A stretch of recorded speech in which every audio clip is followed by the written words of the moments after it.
우리에게 주신 하나님의 말씀은 요한복음 13장 36절에서부터 38절 말씀입니다. 설교 제목은 지금은 따라올 수 없으나 후에는 따라오리라입니다. 시몬 베드로가 이르되 주여 어디로 가시나이까? 예수께서 대답하시되 내가 가는 곳에 내가 지금은 따라올 수 없으나 후에는 따라오리라. 자, 37절과 38절 합독합니다. 시작. 베드로가 이르되 주여 내가 지금은 어찌하여 따라갈 수 없나이까? 주를 위하여 내 목숨을 버리겠나이다. 예수께서 대답하시되 내가 나를 위하여 내 목숨을 버리겠느냐? 내가 진실로 진실로 내게 이르노니 닭 울기 전에 내가 3번 나를 부인하리라. 살아계신 하나님의 말씀입니다.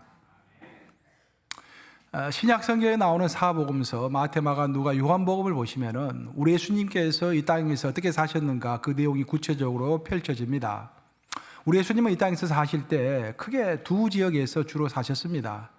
첫 번째는 북쪽에 있는 갈릴리 호수 근방에서 사셨고요. 갈릴리 호수에 계실 때는 가버나움, 그러니까 베드로의 생가가 있는 곳이죠. 베드로가 살았던 그 집 근방을 선교 본부로 삼으셔가지고 활동을 주로 하셨습니다. 그리고 남부 쪽으로 가시면은 이제 예루살렘에 있는 유다 지역에서 주로 활동하셨는데, 예루살렘으로 내려가시면은 그 예루살렘 옆에 있는 베다니가 누구의 집이 있습니까? 마리아, 나사로와 마리아의 집이 있는 곳, 그곳에서 주로 선교 본부를 삼으셔가지고 주로 활동하셨습니다. 그래서 예수님의 그 33년 공생애를 좀 33년 인생을 쭉 살펴보면은 주로 예수님께서는 이제 갈릴리 지역에서 많이 계셨죠. 그래서 갈릴리 지역에서 펼쳐졌던 의미 있는 이야기들이 많이 있는데요. 주로 갈릴리 지역에서 있었던 예수님의 이야기는 참 기묘하게도 베드로하고 많이 연결이 됩니다. 베드로와 예수님 사이에 그 갈릴리 바다를 배경으로 있었던 그런 이야기들은 우리 기독교의 정수라고 하는, 우리 기독교 밸류, 기독교의 가치관의 정수라고 하는 믿음, 소망, 사랑을 그대로 우리에게 보여주고 있는 것입니다. 베드로가 제일 먼저 예수님을 만났을 때는 그날 밤에 베드로가 밤새 고기를 잡으려고 힘을 썼지만 고기를 한 마리도 잡을 수가 없었습니다. 낙담이 되고 절망이 되죠. 먹고 살아야 할 텐데 우리 애들도 돈이 필요하고 쌀도 사야 되고 참 힘이 들었을 것입니다. 그 절망 가운데서 이제 배를 몰고 무트로 돌아왔을 때 예수님께서 베드로에게 물으셨죠. 고기 많이 잡았느냐?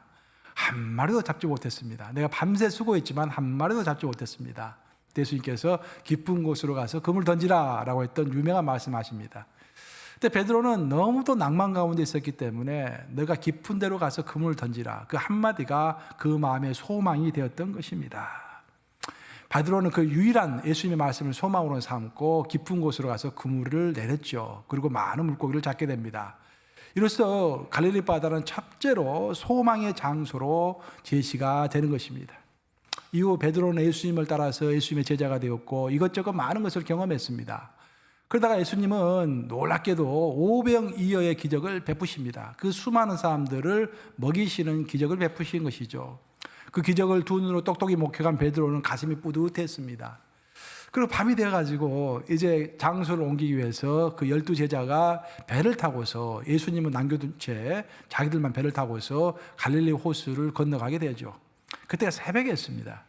아주 잠잠한 바다였습니다. 근데 갑자기 광풍이 몰아치면서 배가 막 뒤뚱뒤뚱 좌로 우로 이렇게 흔들립니다. 모두 무서웠습니다.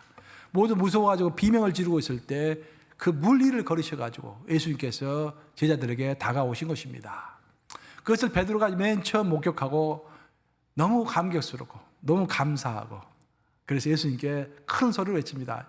주님, 저도 물 위를 걷게 해주세요. 그래서 예수님께서 오케이, 물 위를 걸어라 라고 말씀하시자 베드로는 용기를 내가지고 그 물 위를 걷죠. 물 위를 한 발, 두 발 계속 걷습니다. 얼마나 신기했겠습니까? 그런데 갑자기 큰 바람이 몰아치면서 너무도 바람이 세가지고 혹시 내가 이 바람에 넘어지지 않을까라는 두려운 마음이 드는 순간 아니나 다를까 그의 몸이 다시 바닷속으로 빠져들어가는 것을 발견하게 된 것입니다. 너무 베드로가 무서워가지고 주님, 저를 구해주세요 라고 했을 때 우리 주님이 물속으로 빠져들어가고 있는 베드로를 구해주시죠. 구해주신 다음에 그 유명한 말씀하십니다. 믿음이 적은 자여 어찌하여 의심하느냐. 그죠? 내가 의심했기 때문에 물속으로 빠져든다라고 이야기하는 것입니다. 믿음이 적은 자요. 베드로는 예수님의 제자였지만 아직까지도 믿음이 적은 자였습니다. 그래서 그 갈릴리 호수는 베드로로 하여금 항상 자신의 믿음을 돌아보게 하는 곳, 그 믿음을 돌아보게 하는 장소로 제시가 되는 것입니다. 드디어 베드로는 또 한 번 예수님을 갈릴리 바닷가에서 만나게 되는데 그것은 예수님이 십자가에서 돌아가신 후였습니다. 예수님이 십자가에서 돌아가실 때 제자들은 모든 소망이 끊어지고 이제 우리는 끝장이다 라고 생각하고 이제 고기나 잡으면서 먹고 살자라고 전부 갈릴리 호숫가로 다시 돌아옵니다. 그날 저녁에는 7명의 제자들이 힘을 합하여서 있는 힘을 다해서 고기를 많이 잡으려고 했습니다. 돈이 많이 필요했겠죠. 근데 그날 저녁에도 고기가 또 한 마리도 잡히지 않은 거예요. 그때 그 바닷가에 서 계셨던 우리 예수님께서 야, 그물을 오른쪽으로 한번 던져봐라. 처음 만났을 때는 깊은 곳으로 던지라고 했는데 이제 마지막으로 만나실 때는 오른쪽으로 던져보라고 해서 제자들은 또 그 말을 순종해서 오른쪽으로 던졌더니 153마리의 물고기가 잡혔다라는 놀라운 역사가 성경에 기록되어 있습니다. 그날 저녁에 예수님은 제자들을 위해서 생선 바베큐 파티를 벌이십니다. 고기를 숯불 위에다가 얹혀놓으시고 물고기를 이렇게 구우신 거예요. 그리고 밤새 벌벌 떨면서 고기 잡을 했던 그 제자들에게 생선을 나누어 주십니다.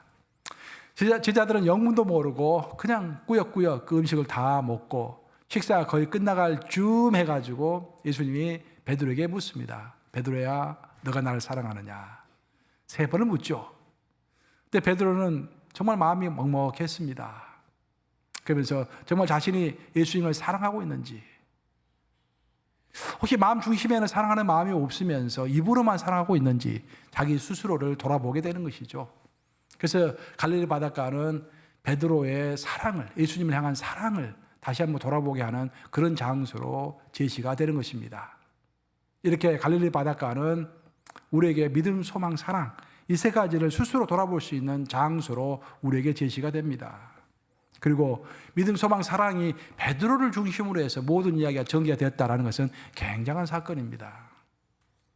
갈릴리 호숫가 이야기들은 하나같이 베드로의 그 부족한 인간적인 면들을 부각시킵니다. 베드로 하면 누굽니까? 예수님의 수제자이고 굉장히 용맹하고 믿음이 굉장할 것 같고 기도도 엄청나게 잘할 것 같고 그런 사람 아닙니까? 하지만 이야기가 하나하나 전부 베드로는 결국 한 명의 인간이었고 그의 인간 중에서도 약한 인간이었다라는 인간의 약한 면들을 그렇게 부각시킵니다. 반면에 대조적으로 우리 예수님은 그 약한 인간의 모든 배신과 배반, 연약함 다 받아들여 주시고 은혜로서 또 무한한 사랑으로서 끝까지 포용해 주시는 예수님의 무한하신 사랑과 은혜를 나타내는 것입니다.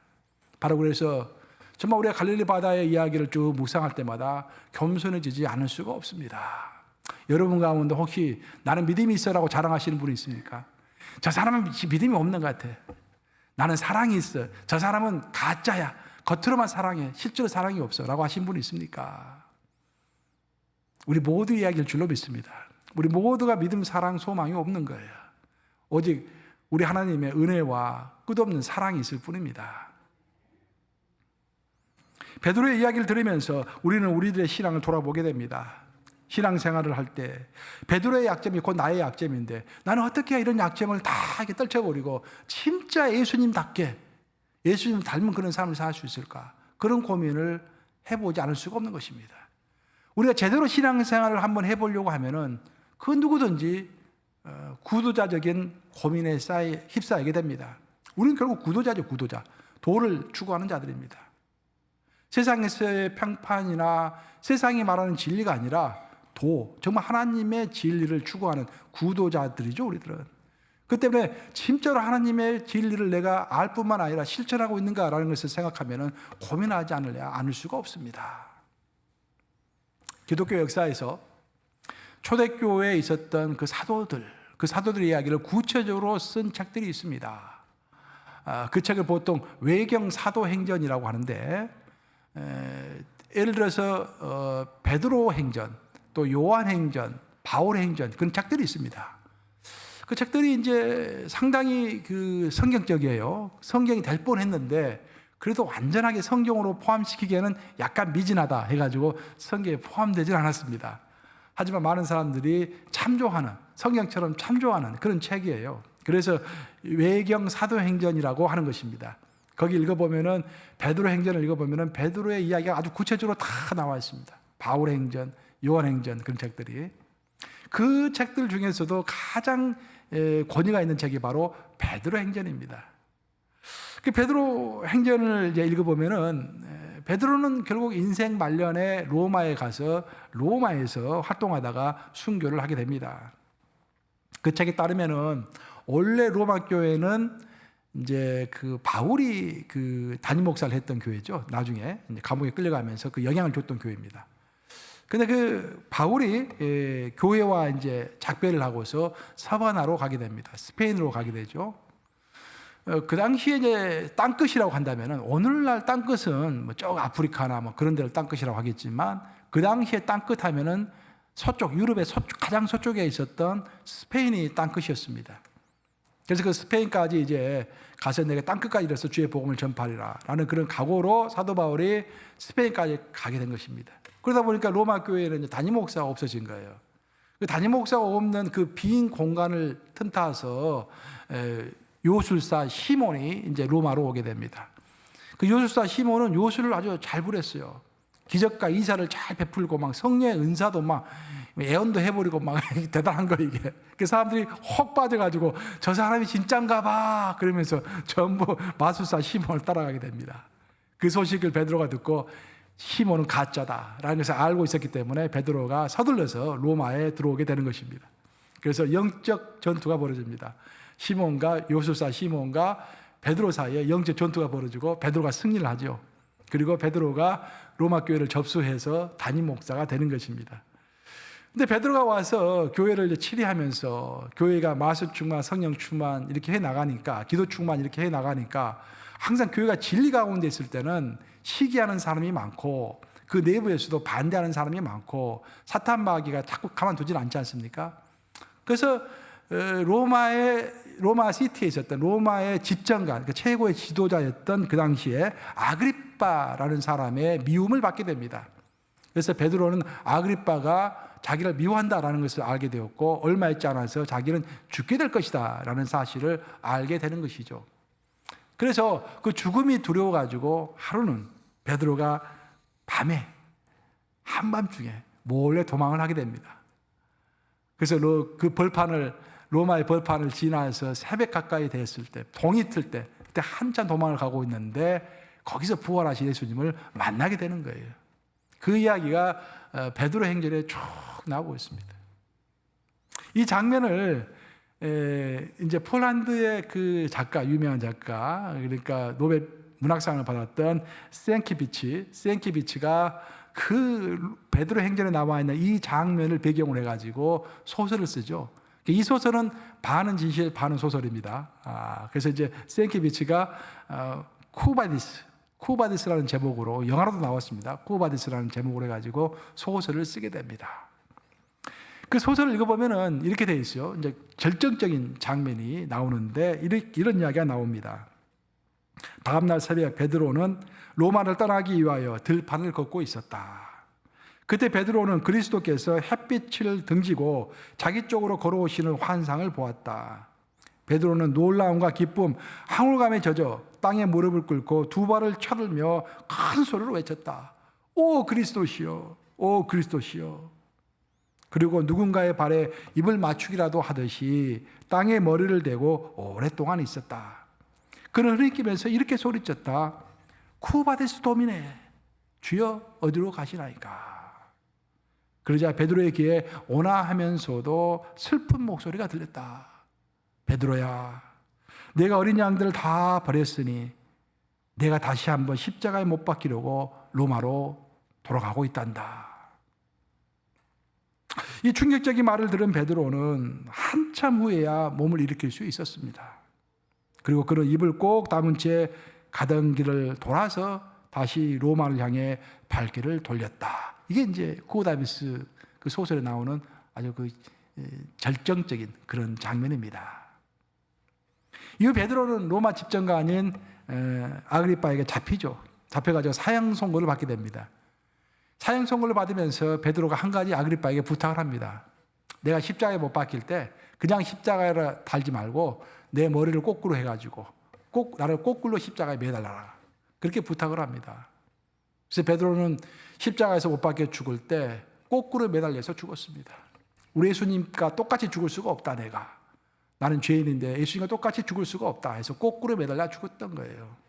죽으면서 예수님이 했던 똑같은 말을 했습니다. 주님, 저들은 지금 자기들이 무슨 행동을 하고 있는지 모릅니다. 그래서 이런 엄청난 모함을 하고 어려운 일을 하는 것입니다. 주여 저들 용서해 주시옵소서 라고 이야기하고 마지막으로 했던 이야기는 주님 감사합니다 라고 죽었다라고 베드로 행전에 나와 있습니다. 이 내용이 오늘 본문과 연관이 되는 것은 오늘 본문의 36절 말씀 때문에 연관이 되는 것입니다. 오늘 본문 36절에서 이렇게 이야기하고 있죠. 쿠오다비스 도미네, 주여 어디로 가시나이까. 베드로의 생애를 보면은 베드로가 두 번 똑같은 질문을 했습니다. 주여 어디로 가시나이까. 첫 번째로 베드로가 질문을 했던 것은 바로 오늘 본문에서 한 질문이에요. 베드로가 지금 예수님의 제자가 되었지만 철부지 제자입니다. 많은 것을 경험하지 못한, 진짜 십자가가 무엇인지, 주님의 은혜와 사랑이 무엇인지를 잘 모르는 상태에서 혈기만 살아있는 그런 베드로입니다. 그런 베드로가 쿠오다비스 도미네, 주여 어디로 가시나이까? 라고 한번 묻고 있는 거예요. 근데 이 질문은 한참 세월을 흘러가지고 베드로가 이제는 산전수전 다 겪고 예수님의 십자가까지도 경험하고, 그리고 이제는 로마 교회 최고의 수장이 되어서 전 세계에 있는 모든 초대교회를 이끄는 그런 아주 높은 사람이 되었을 때, 그때 또 한 번 주님을 향하여서 주님, 쿠오다비스 도미네, 어디로 가시나이까? 라고 묻고 있는 똑같은 질문을 또 한 번 하는 것입니다. 그래서 우리가 알 수 있는 것은 뭐냐면은 베드로라고 할지라도 그 예수님의 수제자이며 예수님이 사랑하는 자이며 예수님이 교회의 반석으로 삼았던 베드로조차도 예수님이 가신 그 길을 그대로 똑같이 갈 수 없었기에, 그 수많은 세월이 흐르고 산전수전 다 겪고 십자가 무엇인지 알고 그리스도의 도가 무엇인지 알고 주님께 드리는 충성이 무엇인지 마땅히 어떤 행동을 해야 할 것인지 다 알면도 불구하고, 그리고 또 한 번 주님의 길을 그대로 갈 수 없었기 때문에 또 한 번 주님께 주님 어디로 가시나이까 하고 묻고 있는 것입니다. 베드로가 이렇게 힘들었을지라면은 우리 또한 얼마나 주님의 길을 그대로 가기가 힘들겠습니까? 그만큼 예수님이 가신 길을 우리가 그대로 따라서 살기가 만만치 않다는 교훈입니다. 오늘 본문은 바로 그 교훈에 대해서 우리 주님께서 해답을 주시는 그런 대목입니다. 자, 오늘 본문 요한복음 13장 36절 한번 같이 읽어보겠습니다. 시작. 시몬 베드로가 이르되 주여 어디로 가시나이까? 예수께서 대답하시되 내가 가는 곳에 내가 지금은 따라올 수 없으나 후에는 따라오리라. 여기서 중요한 키포인트는 예수님이 강조하신 부분은 지금은 이라는 말과 후에는 이라는 말입니다. 지금은 베드로가 예수님의 길을 따라갈 수 없습니다. 지금 예수님은 십자가를 짊어지고 죽으려고 이제 하는 거예요, 지금. 근데 베드로가 묻는 거예요. 주님, 지금 어디로 가시는 거예요? 예수님은 그래, 나 지금 죽으러 간다. 베드로 뭐라고 그랬습니까? 나도 따라가겠습니다라고 했죠. 주님께서 하신 말씀은 너는 절대로 나를 따라올 수 없다.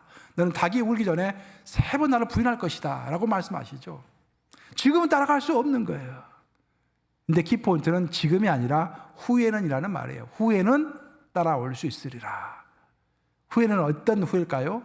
예수님이 죽으셔가지고 하늘로 승천하시면은 예수님의 영인 성령을 보내주신다고 그랬죠. 그 성령의 도우심을 입고 그 예수님의 무한하신 용서하심과 무한하신 사랑하심, 그 성령의 하나님의 은혜를 입을 때 성령의 권능과 은혜에 의지해서 언젠가는 너가 나를 따라오리라 라고 예언의 말씀하신 거예요. 그리고 그 예언의 말씀이 베드로 행전에서 이루어진 것입니다. 베드로가 십자가를 가감하게 졌죠. 지대 예수님보다 더 고통스럽게 십자가를 졌죠. 자기가 거꾸로 매달려가지고 죽었지 않습니까? 그 후회를 이야기하는 거예요. 사랑하는 여러분, 결국 우리는요, 따라갈 수 없는 지금과 절망적인 상황이죠. 하지만 언젠가는 따라갈 것이다라는 희망적인 상황이죠. 그 절망과 희망 가운데서 그 사이를 살아가는 사람들이 바로 우리인 것입니다. 그래서 우리는 너무 교만할 필요가 없어요. 지금 내가 예수님을 제대로 따라갈 수 없기 때문에 남 탓할 필요 없습니다, 여러분. 그렇죠? 그저 또 너무 절망할 필요도 없어요. 왜?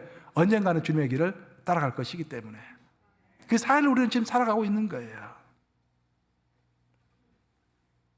기독교 신앙이라는 것은 주여 어디로 가시나이까 하는 질문을 매일매일 반복하면서 주님이 가시는 길을 나도 따라가려고 노력하는 것, 그것이 바로 신앙인 것입니다. 근데 우리의 문제는 뭐냐면은 여러분은 주로 어떤 질문을 많이 하죠, 마음속으로? 주로 많은 사람들이 그런 질문을 합니다. 주여 어디로 가시나이까? 그런 질문을 별로 하지 않아요. 내가 어디로 갈까? 그렇죠? 내가 무엇을 할까? 전부 마음속에 그런 생각이 있습니다. 내가 지금부터 뭘 해야 할까? 내가 어디로 갈까? 그런 질문을 매일 해요, 우리가. 특히 목표 지향적인 사람일수록 그런 질문을 많이 하죠. 하자 진정 주여 어디로 가시나이까? 내가 그 길을 가겠나이다 라고 묻는 사람은 거의 없습니다. 그것이 바로 무죄인 것입니다. 언젠가 늦가을이 돼가지고 제가 이제 하이킹을 좋아하기 때문에 그날도 하이킹을 갔습니다. 지금 목사님들과 그 스케줄 안 맞아가지고 혼자 갔어요, 그냥. 늦가을이 되니까 낙엽이 많이 졌더라고요. 낙엽이 많이 져가지고, 낙엽이 많이 떨어져가지고 길이 잘 보이질 않아요. 그래서 그냥 갔어요. 한참을 가다 보니까 혹시 내가 길을 잘못 들었나? 라는 그런 생각이 드는 거예요. 또 좀 산속이어가지고 사람도 아무도 없고 나 혼자고 이게 좀 잘못하면 큰일이잖아요. 그래서 다시 돌아가야 하나, 계속 앞으로 가야 하나, 그러다가 여기까지 왔는데 계속 가자 라고 걷고 있는데 이 나무에서 빨간 화살표가 보이는 거예요. 와, 그때 그 마음속에 드는 안도감, 내가 길을 제대로 가고 있구나. 그 빨간 화살표가 있다는 소리는 내가 길을 제대로 가고 있다는 그런 표시 아니겠습니까? 그래서 힘을 내가지고 계속 길을 걸어갔어요. 또 한참 걸어가다 보니까 또 빨간 표시가 나오는 거야. 또 안도가 되는 거야. 내가 제대로 길을 가고 있구나. 그래서 그 빨간 표시를 계속 따라가서 그날 한 바퀴 쭉 돌고 즐겁게 하이킹을 하고 내려올 수가 있었어요. 저는 우리의 그 인생이 이런 하이킹이라고 저는 생각을 합니다. 그렇죠? 한 바퀴 도는 인생이에요. 태어나가지고 빙 돌아서 우리가 왔던 본향, 우리의 본향은 어디입니까? 하늘이죠. 하늘로부터 우리가 온 거예요. 이 땅으로 온 거예요. 하이킹하러 온 곳입니다. 하이킹 한번 쭉 하고 다시 본향으로 돌아가는 거예요. 그게 우리 인생이에요. 그때 우리가 한 바퀴 삥 돌 때, 인생을 하이킹할 때 우리에게 꼭 필요한 것이 바로 그 빨간 화살표인 것입니다. 그 빨간 화살표가 바로 쿠바데스 도미네, 주여 어디로 가시나이까? 라고 묻는 거예요.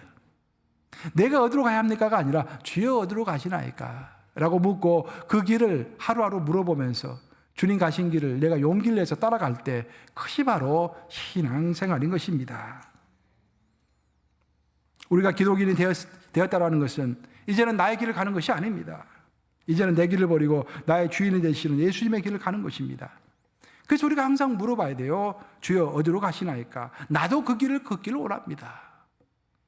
이렇게 물으면서 신앙의 길을 갈 때 우리가 지금은 예수님이 가신 길을 갈 수 없을지 모르지만 그래도 언젠가는 성령의 도우심으로 또 주님의 은혜로 그 길을 가게 될 줄로 믿습니다.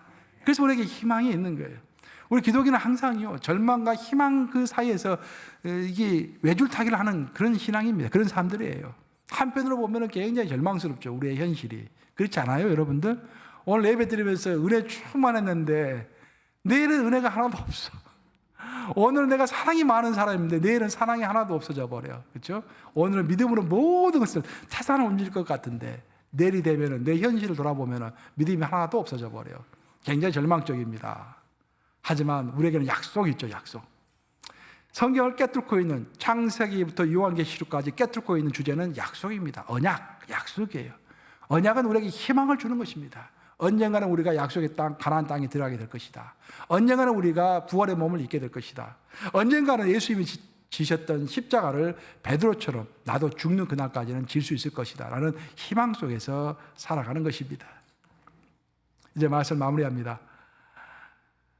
일본이 자랑을 하는 기독교 작가, 일본이 크리스찬들은 숫자는 적어도요 우찌무라 간조를 비롯해가지고 걸출한 기독교 지도자를 많이 배출했죠. 저는 가끔씩 그런 생각을 해요. 우리가 일본을 많이 미워하는데, 일본이 기독교도 숫자도 많지 않은데 기독교 지도자들은 또 기발한 지도자들을 많이 배출했어요. 왜 그랬을까? 보면 순교를 했잖아요. 기독교 일본 사람들이 많은 순교를 당했지 않습니까? 캐톨릭 받아들이면서 그 순교의 피가 많기 때문에 일본이 또한 그 많은 지도자들 배출한 것이 아닌가 그런 생각이 들어요. 기독교 작가, 그러니까 기독교를 모티브로 해가지고 글을 쓰는 작가, 가장 대표적인 작가가 세계적으로 이름이 나 있는 작가가 엔도 슈샤쿠입니다. 일본 사람이죠. 엔도 슈샤쿠. 한국에는 김은국이 있고 일본에는 엔도 슈샤쿠가 있다. 보통 그렇게 얘기하죠. 우리 한국에도 김은국 씨도 굉장히 또 크리스찬 작가 아닙니까? 특히 엔도 슈샤쿠가 쓴 가장 대표적인 작품이 두 가지죠. 노벨 문학상 후보까지 올랐던 작품, 깊은 강, 침묵 이 두 가지죠. 근데 그 깊은 강을 보면은 이제 그런 이야기가 나와요. 제가 이제 오늘 본문과 연관이 되어 있기 때문에 제가 이야기 좀 드리고 싶은데, 그 깊은 강 내용을 소설 읽어보면은 이제 한 무리의 일본 관광객들이 인도를 가게 됩니다. 인도 캘커타에 가가지고 겐지스 강을 구경하게 돼요. 근데 그 관광객 중에는 미스코라고 하는 한 여인이 있습니다. 이혼녀입니다. 근데 미스코가 그 관광객 중간에 이제 끼어서 겐지스 강까지 오게 되는데, 사실은 그 여인은 관광을 하기 위해서 온 것이 아니라 인도가 좀 무서워서 관광객에 끼어가지고 자기의 목적은 자기가 옛날에 헤어졌던 첫째 애인을 만나기 위해서 인도까지 온 거예요. 자기가 대학교 다녔던 시절에 오스라고 하는 어떤 남자와 같이 이제 연애를 했습니다. 오스는 굉장히 착한 사람이었어요. 독실한 가톨릭 신자입니다. 그래서 오스하고 이제 아주 사이좋게 지냈는데, 가만히 보니까 오스가 너무 순에 빠져가지고 성공할 수 있을 것 같지가 않아. 그래서 미스코는 아주 성격이 활달하고 또 투쟁력이 있고 경쟁력이 있는 다른 남자를 선택해서 결혼을 하게 됩니다. 오스는 너무 큰 충격을 받아가지고 인생을 자포자기하는 상태가 되었고, 내가 차라리 신부가 되는 게 낫겠다라고 생각하고 모든 것을 포기하고 프랑스로 가게 됩니다. 프랑스가 캐톨릭 국가잖아요. 또 좋은 신학교가 많잖아요. 그래서 프랑스에 가서 이제 신부가 되기 위해서 신학 공부를 하는 것입니다. 그리고 이게 연결이 끊어진 거예요. 근데 미스코는 이제 인생을 살아가면서 남편하고 불화를 하게 되고 결국 남편과 이혼을 하게 됩니다. 남편과 이혼하니까 퍼뜩 생각나는 사람이 오스가 생각나는 거예요. 자기가 버렸던 오스가 생각나는 거예요. 오스는 지금 잘 있을까? 수소문 해봤더니 오스가 저 신부가 됐다는 그런 소리를 듣게 되는 거예요. 됐다.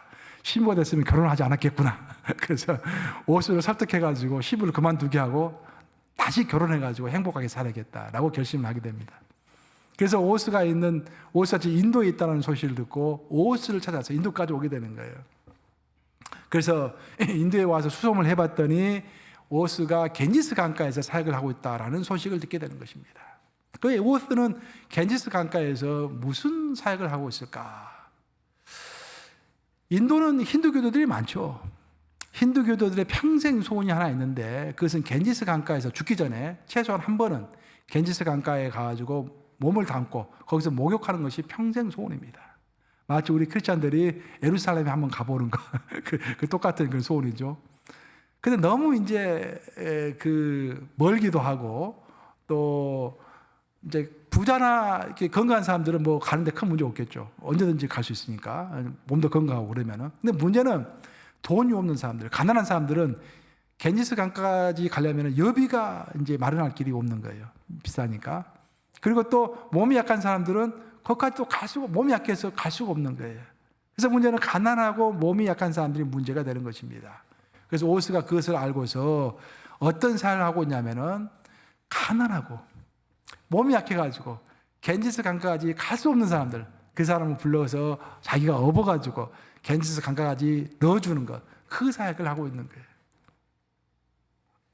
오스는 생각하기를, 만약 예수님이 캘커타에 오셨다고 한다면은, 그래서 자신이 예수님에게 쿠다비스 도미네, 주여 지금 어디로 가시나이까? 라고 물어본다고 한다면은, 예수님은 아마도 나는 지금 지쳐있는 자들에게 다가서서 그들을 업어서 겐지스 강까지 인도하기 위해 그들에게 간다라고 대답했을 것이라는 그런 확신을 오스는 갖고 있는 것입니다.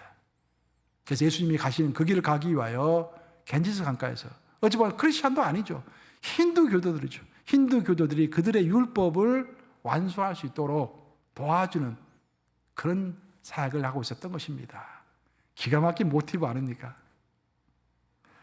앤더 슈샤크가 1996년에 죽었어요. 죽으면서 마지막 유언을 했습니다. 그때 앤더 슈샤크가 죽을 때 옆에 많은 사람들, 제자들이 있었어요. 앤더 슈샤크가 딱 마지막 한마디 하고 죽었는데 그 말이 무슨 말이냐면은, 주여, 아마 그 바닷가가 보였는가 봐요. 저 바다는 저렇게 푸른데 우리 인간은 이렇게 슬픕니다 라고 말하고 콱 죽었어요. 이게 무슨 뜻일까? 저 바다는 저렇게 푸른데, 저 바다는 저렇게 풀어요. 어제도 푸르고 오늘도 푸르고 내일도 푸르러요. 변하지 않는 하나님의 절대적인 능력을 이야기하는 것이죠. 하나님은 항상 변함이 없으셔. 근데 우리 인간은 항상 슬퍼. 왜 슬픕니까? 저렇게 항상 풀 수가 없기 때문에. 오늘은 내가 믿음이 어마어마하게 있는 것 같은데 내일은 모든 것이 무너질 것처럼 보이고 믿음이 없어지는 거예요. 그렇죠? 오늘 내가 사랑이 많은 사람이어서 저 사람의 사랑이 없다, 저 사람 가짜다, 저 사람 위선자다 라고 손가락질 했는데 내일이 돼서 보니까 내가 사랑이 없는 사람이야. 그래서 약간 슬픈 것입니다.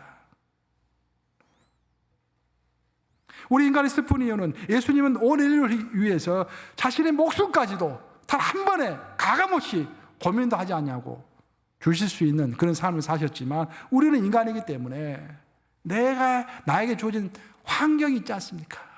또 나에게 주어진 어떤 뭐라 그럴까요? 기질도 있어요. 기질도 신앙생활은 굉장히 중요합니다. 기질도 있어요. 어떤 사람은 가감하게 들을 수 있는 기질이 있는 반면에 어떤 사람은 기질상으로 항상 유다처럼 계산하고 판단하고 죄는 그런 사람도 있어요. 그런 자신이 미운 거죠. 또 우리는 인간이기 때문에 제한된 능력 안에서 살아가는 것입니다. 다 드리고 싶고 더 열심히 하고 싶지만 내 재산에 한계가 있고 내 건강에 한계가 있기 때문에 다 드릴 수 없는 거예요. 그러면 이런 상황 가운데서 어떻게 믿음과 소망과 사랑을 실천할 것인가? 어떻게 주님께서 가신 길을 나도 갈 수 있을 것인가 생각하면은 나는 슬픈 사람이다, 그런 말이죠. 바다는 저렇게 푸른데 우리 인간은 이렇게 슬픕니다.